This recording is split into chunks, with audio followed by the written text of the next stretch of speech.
Next, we will have one of our international delegates, Ellen Thomas from the US, speaking about another very important topic, voter initiatives and legislation. Okay, Please come up to the podium. I sure will. Thank you very much for having me. I think this is an important workshop because no matter how hard we work, unless we get the word out to the legislators and the public how we feel, we're just talking to each other. So I just wanted to tell you briefly about some of the things that we did. I was out in front of the White House at the 24-hour-a-day vigil for 18 years. It's still going on. It started in 1981 and it's still going on. The founders of the vigil, William Thomas and my husband and Concepcion Picciotto have died, but other people are keeping the vigil going, and it's a very effective tool for getting people to finally listen to you when they see you day after day after day, and that's kind of the underlying thing that I want to talk about here. So we started circulating a petition in 1986 asking our legislators to introduce a bill calling for abolition of nuclear weapons.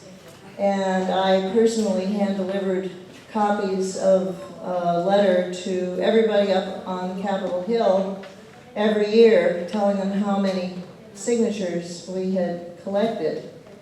And we never got anywhere. And then someone came to town who had been part of an impeachment campaign in Arizona of the governor. And he said, what you need to do is a voter initiative. Now, I don't know if you have voter initiatives here in Japan. If you don't, you can get them, I think, the way that people in the United States can get them, by voting it in your own local town or prefecture. It also is known as a referendum in the United States, but an initiative is initiated by the people. A referendum is initiated by a legislator of some sort. So initiatives are in some ways much more powerful because it comes from the people.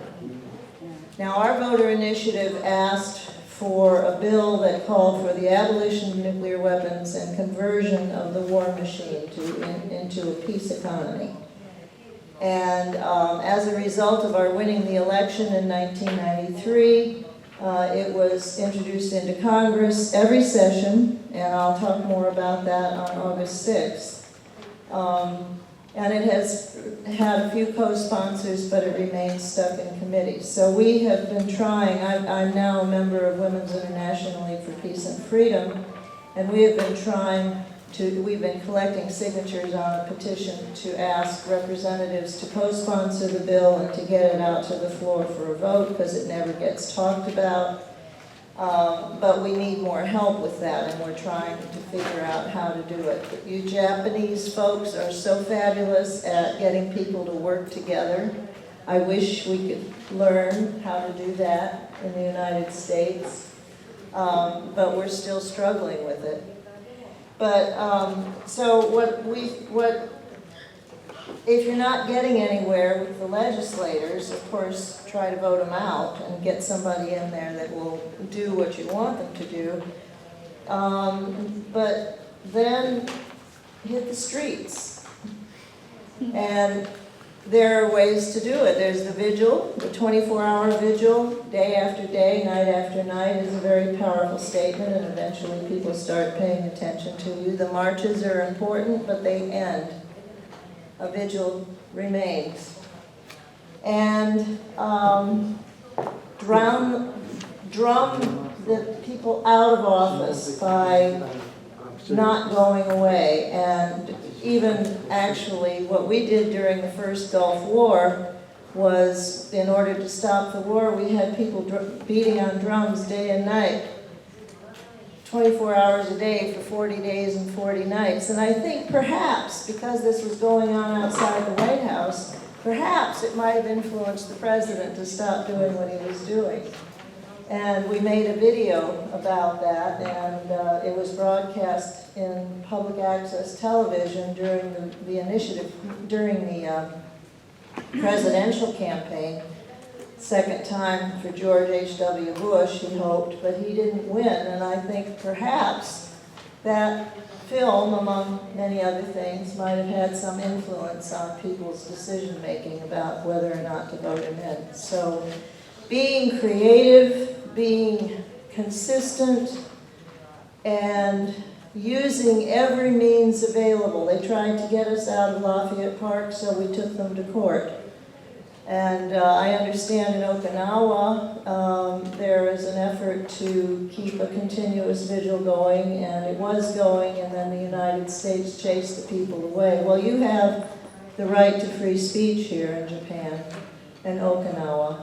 And so it's time to find a wonderful lawyer like a couple of the folks who have talked during this conference to help these young people in Okinawa keep the vigil going there.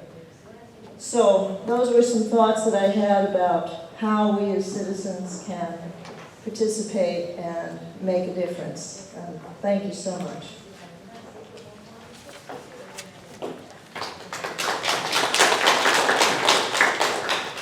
Thank you.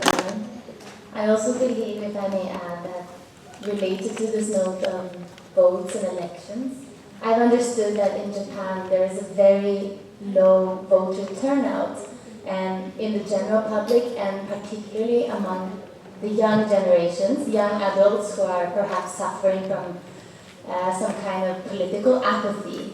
And I believe that we all welcome an increased effort to encourage young and old alike to actually go out and vote whenever there is an election, and use that power to change legislation, put pressure on politics and politicians, and that way contribute to changing the direction of the politics of Japan that has been, in my opinion, heading in the wrong direction for far too long. So I believe actually stimulating voters also is a very, very important element that perhaps especially in Japan we should focus more on. In Norway there's a much higher level of empowerment among the young, and kids from kindergarten age already know their rights and they negotiate by the dinner table, and they feel like their voice as an individual counts for something.